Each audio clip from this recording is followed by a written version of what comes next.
जय हिंद साथियों, नमस्कार। आप सभी साथियों का एक बार पुनः आपके अपने YouTube चैनल पर स्वागत है। आप सभी साथियों को मेरा प्यार भरा नमस्कार। वैदिक सभ्यता का जो हम लोगों की श्रृंखला चल रही है इतिहास में, प्राचीन इतिहास में, उसमें आज हम लोगों की ये तीसरी क्लास है। पहली वाली क्लास में हमने वैदिक सभ्यता का निर्माण कैसे हुआ, आर्य भारत में कैसे आए, कहाँ से आए, कैसे बसे, क्या उनकी स्थिति थी, तो उनके दिशा और दशा और आर्थिक व्यवस्था के बारे में। उसके बाद फिर कितने वेद हैं, उनके सभी कौन कौन से उपवेद हैं, उनके पढ़ने वाले पुरोहित कौन हैं, वेदों के पढ़ने वाले पुरोहित कौन हैं और उपवेदों के पढ़ने वाले पुरोहित कौन हैं, ये भी हमने आपको बता दिया। प्लस ऋग्वेद के बारे में सारा सब कुछ हमने आपको बता दिया। वेदों की संख्या कितनी बताई गई? 4। सबसे पहले आपका ऋग्वेद है, सामवेद है, यजुर्वेद है और आपका अथर्ववेद है। तो हमने ऋग्वेद के बारे में पढ़ लिया। ऋग्वेद की अगर हम लोग बात करें तो ऋग्वेद में मंडलों की संख्या कितनी बताई गई है? 10 मंडल की संख्या। सूक्त कितने बताए गए हैं? 1028। अधिकतम मंत्रों की संख्या इसमें 10,580, मतलब 10,000 के पास ही है, मतलब 580 अधिकतम है, बाकी 450, 48 ऐसे ऐसे करके दिया जाता है। जो भी मंत्र हैं वो सब आधे अधूरे हैं। आधे अधूरे का मतलब है कि ज़्यादातर इसमें आधे अधूरे इसलिए हैं, इसी कारण से इसको आद्य ऐतिहासिक। भाई, रचना करने का श्रेय किसी दूसरे को जाता है, संकलन करने का श्रेय किसी दूसरे को जाता है। तो वेदों का संकलन करता किसको माना गया? महर्षि कृष्णद्वैपायन वेद व्यास कुल के रचनाकार। अब इन्हीं को रचनाकार भी मान लिया गया, लेकिन ये रचना इसके नहीं किए थे। ठीक। उसके बाद अब हम लोग इसमें पढ़ेंगे सामवेद। सामवेद में क्या क्या हुआ, फिर यजुर्वेद में क्या क्या हुआ, फिर अथर्ववेद में क्या। तो ऋग्वेद के बारे में हम लोगों ने अध्ययन कर लिया है और दूसरा आज हम लोगों का है कौन सा? सामवेद। तो सामवेद का मतलब क्या है, सबसे पहले ये जानते हैं। दूसरा हम लोगों का क्या है? सामवेद। सामवेद जो है वो संगीत कला पर आधारित वेद है। किस पर आधारित वेद है? संगीत कला पर आधारित वेद है। संगीत कला पर आधारित वेद है ये। ठीक। साम में, साम का अर्थ होता ही है संगीत। साम का अर्थ ही होता है संगीत। अर्थ बराबर क्या होता है? संगीत। इसमें जो है संगीत के सप्त स्वरों का उल्लेख किया गया है, का उल्लेख है इसमें। संगीत के सप्त स्वरों का उल्लेख है। सप्त स्वर में कौन से आते हैं? वही सा रे गा मा पा दा नी सा। उल्लेख भी इसी में किया गया है। गीता में भगवान कृष्ण ने स्वयं को सामवेद कहा है। बाकी यहां से सामवेद में इस तरह से और कुछ नहीं है। इनके जो ब्राह्मण ग्रंथ वगैरह थे, इनको क्या कहा जाता था? ब्राह्मण ग्रंथ को पंचविश कहा जाता था। लोगों का समाप्त होगा तो चारों वेदों के समापन के बाद हम आपको ऋग्वेद के कौन कौन से ब्राह्मण ग्रंथ हैं, यजुर्वेद के कौन कौन से हैं, सामवेद के कौन कौन से हैं, अथर्ववेद के, मतलब चारों वेदों के सभी ब्राह्मण ग्रंथ, सभी आरण्यक के बारे में और सभी उपनिषद ग्रंथ जितने हैं वो सभी एक चार्ट में आपको हम बता देंगे। तो बाकी सामवेद में और यहाँ से कुछ नहीं देखना है। दूसरा आपका आता है कौन सा? यजुर्वेद। तीसरा यजुर्वेद आता है। दूसरा आपका कौन सा हो गया? सामवेद। तीसरे नंबर पे आपका आ जाता है यजुर्वेद। यजुर्वेद है यह एक कर्मकांडी वेद है। कौन सा वेद है? कर्मकांडी। और इसमें किसकी कर्मकांड की बात की गई है? यज्ञीय कर्मकांड की प्रधानता है ना। बाकी जादू टोना, भूत प्रेत, चुड़ैल, मारण मंत्र, मोहिनी मंत्र, वशीकरण मंत्र, इस सब का उल्लेख अथर्ववेद में। ये कर्मकांडी है यज्ञीय कर्मकांडी। यज्ञीय कर्मकांडी का मतलब है कि यज्ञ के अवसर पर गाए जाने वाले मंत्रों का इसमें उच्चारण किया गया है। उच्चारण है, यज्ञ के अवसर पर गाए जाने वाले मंत्रों का उच्चारण किया गया है। इसकी शाखा क्या है? इसकी शाखा 2 है। इसकी शाखा कितनी है? 2 है। एक को कृष्ण यजुर्वेद कहा जाता है और एक को शुक्ल यजुर्वेद कहा जाता है। एक को क्या कहते हैं? कृष्ण यजुर्वेद, शुक्ल यजुर्वेद। देखिए, जो कृष्ण यजुर्वेद है और जो शुक्ल यजुर्वेद है, एक में जो है अधियार पाक की बात की गई है और एक में उजियार पाक की बात की गई है। तो जो कृष्ण है, तो इस ट्रिक से याद करिए कि जो कृष्ण थे वो थोड़ा सा सांवले थे, काले थे कह सकते हैं। तो जब अंधियार पक्ष होता है चारों तरफ तो एकदम अंधेरे अंधेरा दिखता है।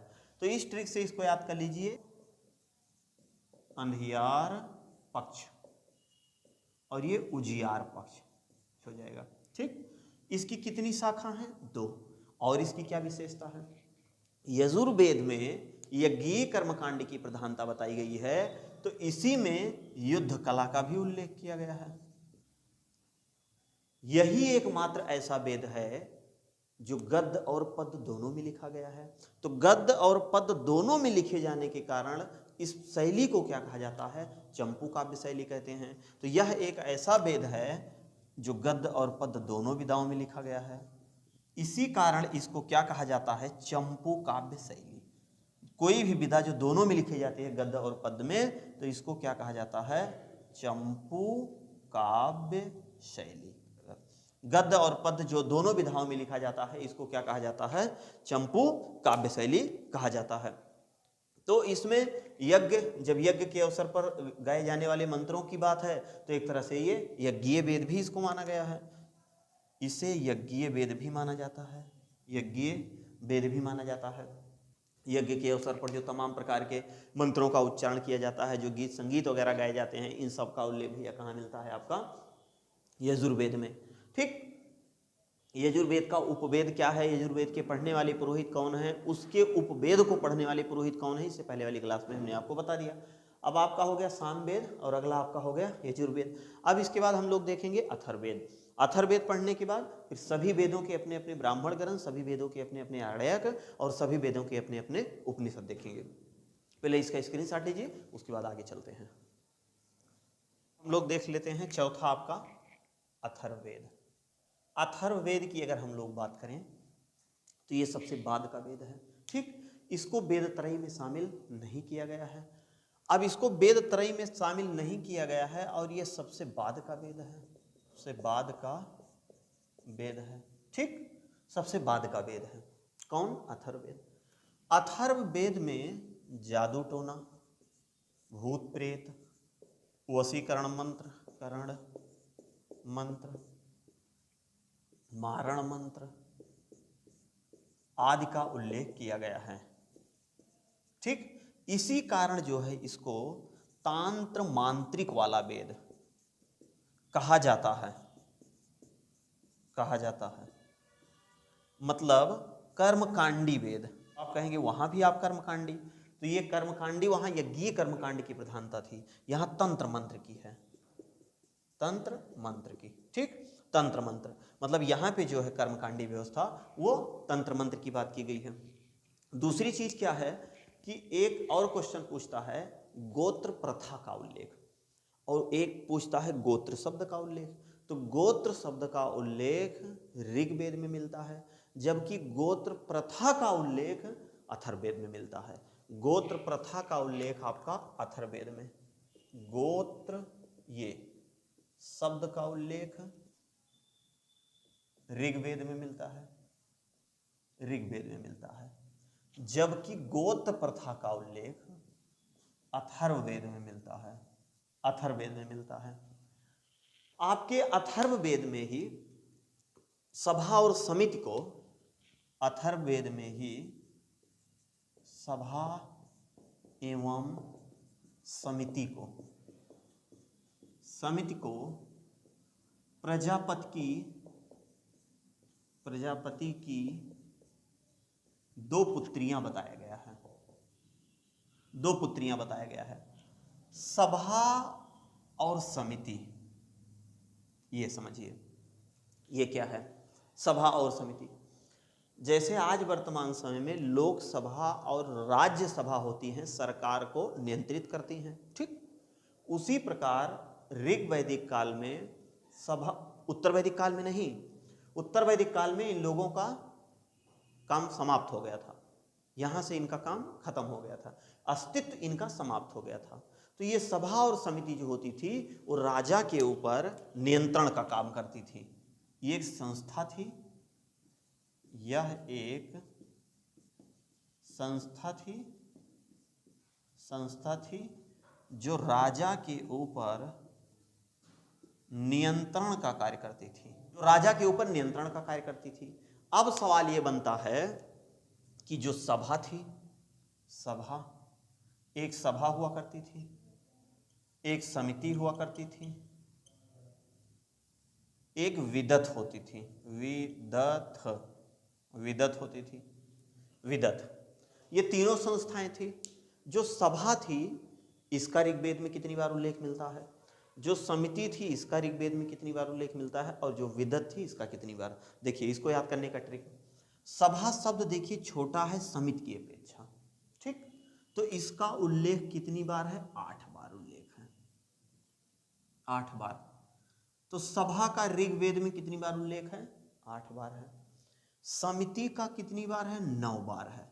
तो लोग ये थोड़ा सा यहाँ कंफ्यूजन बन जाता है कि 8 और 9 को लेकर के, 8 और 9 को लेकर के। तो सभा का उल्लेख कितनी बार है? 8 बार है। समिति का उल्लेख कितनी बार है? 9। सभा शब्द छोटा है, 8 छोटा है। समिति शब्द बड़ा है, 9 बड़ा है। उसके बाद आपका आ जाता है कौन सा? विदथ। तो बा से विदथ और बा से 22, बा से विदथ और बा से 22। तो विदथ का उल्लेख कितनी बार मिलता है? क्या है? 122। इसका उल्लेख कितनी बार मिलता है? 122 का। अब सभा में किस प्रकार के लोग थे, समिति में किस प्रकार के लोग थे, और जो है विदथ में कौन लोग थे?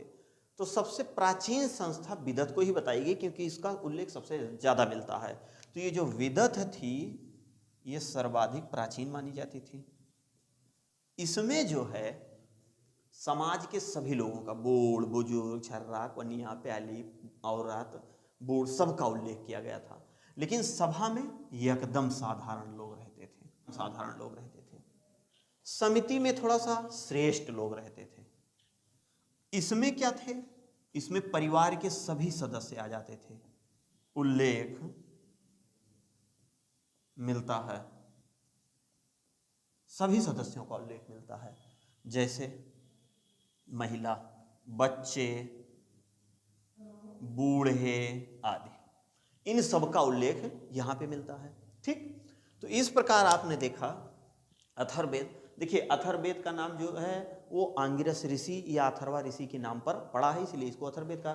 सबसे बाद का वेद है जो जादू टोना भूत प्रेत वशीकरण मंत्र इसका उल्लेख है, इसीलिए इसे तंत्र मांत्रिक वाला वेद कहा जाता है, अर्थात कर्मकांडी वेद, मतलब तंत्र मंत्र वाला। वहीं पर हमने एक शब्द आपको बताया कि गोत्र शब्द का उल्लेख जो है वो ऋग्वेद में मिलता है, जबकि गोत्र प्रथा का उल्लेख अथर्ववेद मिलता है। यहीं अथर्ववेद में ही ब्राह्मण, क्षत्रिय, वैश्य, शूद्र का भी उल्लेख मिल जाता है। मतलब यहीं पर ही क्या मिलता है, जो पिरामिड हमने आपको बताया था, ब्राह्मण, क्षत्रिय, वैश्य, शूद्र का भी उल्लेख पूरी तरह से है। तो सबसे ऊपर जो थे शीर्ष पे, उनको क्या कहा गया? ब्राह्मण। दूसरे नंबर पे जो थे इनको क्षत्रिय, कर्म के आधार पे था, और इनको क्या कहा गया? इनको वैश्य कहा गया, और इनको क्या कहा गया? शूद्र। इन सबका निर्धारण किस आधार पे था? तो कर्म के आधार पे, कर्म के आधार पर था, कर्म के आधार पर था। ठीक, अब ये आपका चारों वेद समाप्त हो गया। अब चारों वेदों के अपने अपने ब्राह्मण ग्रंथ, अपने अपने उपनिषद, आरण्यक, इसको हम एक चार्ट में आपको बना के समझा देते हैं। लेकिन पहले इसका स्क्रीनशॉट लीजिए, तब आगे चलते हैं।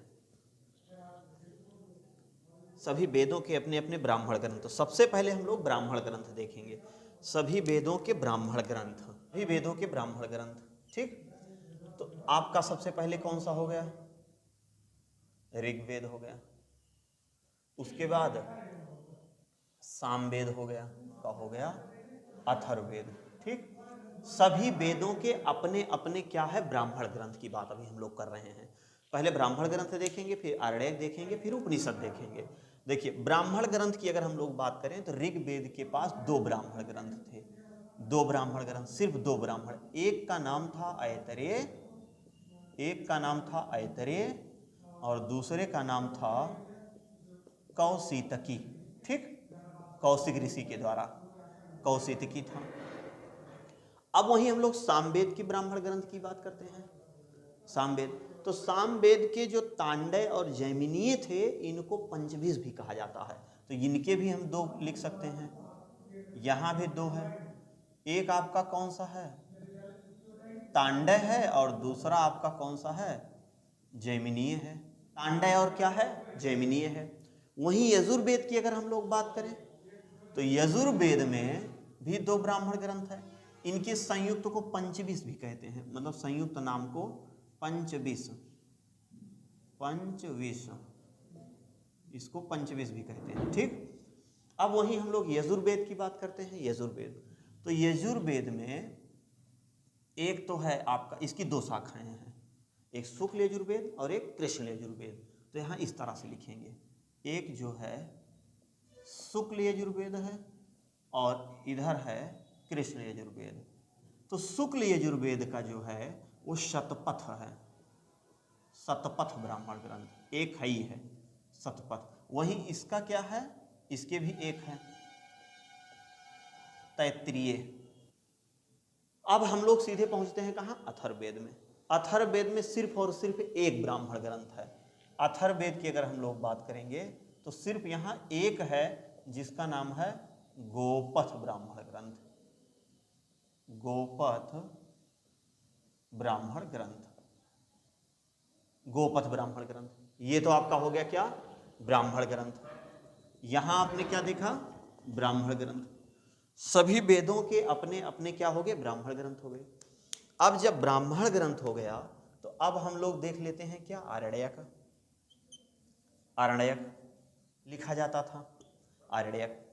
तो अगर हम लोग ऋग्वेद के आरण्यक की बात करें तो सेम यही उतर जाएगा। जो इनका ब्राह्मण ग्रंथ है वही इनका क्या है, आरण्यक भी है, उसी का वही नाम है। तो यहाँ ऐतरेय हम लिख दिए, ऐतरेय। उसके बाद हमने क्या लिख दिया, कौशितकी लिख दिया, कौशितकी, कौशितकी।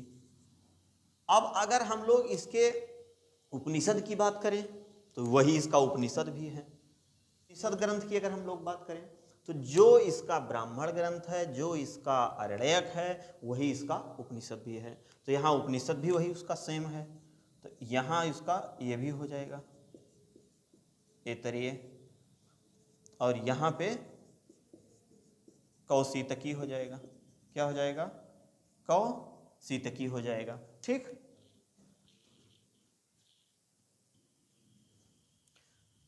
अब इसका देख लेते हैं सामवेद का।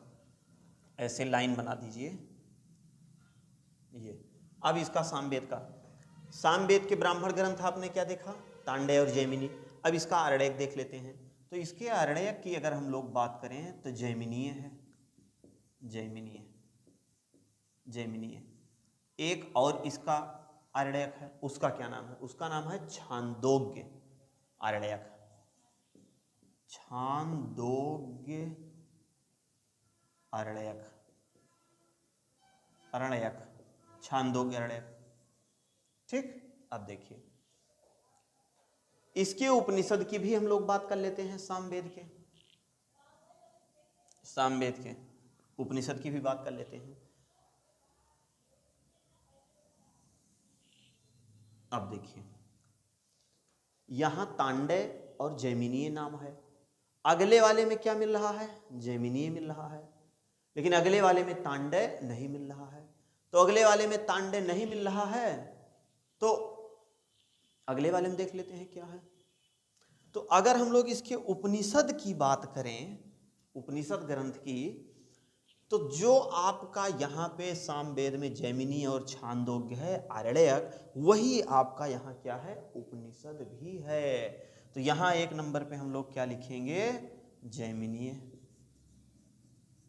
जैमिनीय, जैमिनीय। और दूसरा आपका क्या हो जाएगा, छांदोग्य, छांदोग्य उपनिषद, छांदोग्य उपनिषद, छांदोग्य उपनिषद। अब हम लोग सीधे चलते हैं यजुर्वेद में। यजुर्वेद से पहले अथर्ववेद को देख लेते हैं। इसकी देखिए आरण्यक इसका हो गया, इसका हो गया, इसका भी हम लोग पढ़ रहे हैं, लेकिन अथर्ववेद का कोई आरण्यक नहीं है, मतलब ये जंगल में नहीं लिखा गया, आरण्यक नहीं है, कोई आरण्यक नहीं है। इसके पास 3 प्रमुख उपनिषद हैं, एक मुंडकोपनिषद है, एक मांड्यूकोपनिषद है और एक प्रश्नोपनिषद है। सत्यमेव जयते की अगर हम लोग बात करें तो यहाँ पे एक उपनिषद है, यहाँ एक है प्रश्नोपनिषद, एक है मांड्यूकोपनिषद और एक है मुंडकोपनिषद। मुंडकोपनिषद की अगर हम लोग बात करें तो यहीं से एक उक्ति ली गई है जिसको कहा गया है सत्यमेव जयते। क्या कहा गया है, सत्यमेव जयते है। अथर्ववेद का उपनिषद ग्रंथ, क्या नाम है उसका? मुंडकोपनिषद। तो मुंडकोपनिषद से सत्यमेव जयते उक्ति ली गई है। मांडव्योपनिषद और प्रश्नोपनिषद, और इसके पास कोई अरण्यक नहीं है। अब हम लोगों का बचता है यजुर्वेद। यजुर्वेद में क्या क्या पढ़ना है? अरण्यक ग्रंथ के बारे में पढ़ना है और आपका उपनिषद के बारे में पढ़ना है। इसमें उपनिषदों की संख्या थोड़ी सी अधिक है। हम लोग देख लेते हैं अरण्यक। तो इसके अरण्यक की संख्या जो है यहाँ पे 3 है, 3 है। अभी अरण्यक यहाँ पे 2 देखे, यहाँ भी 2 देखे, इनके पास कोई नहीं है।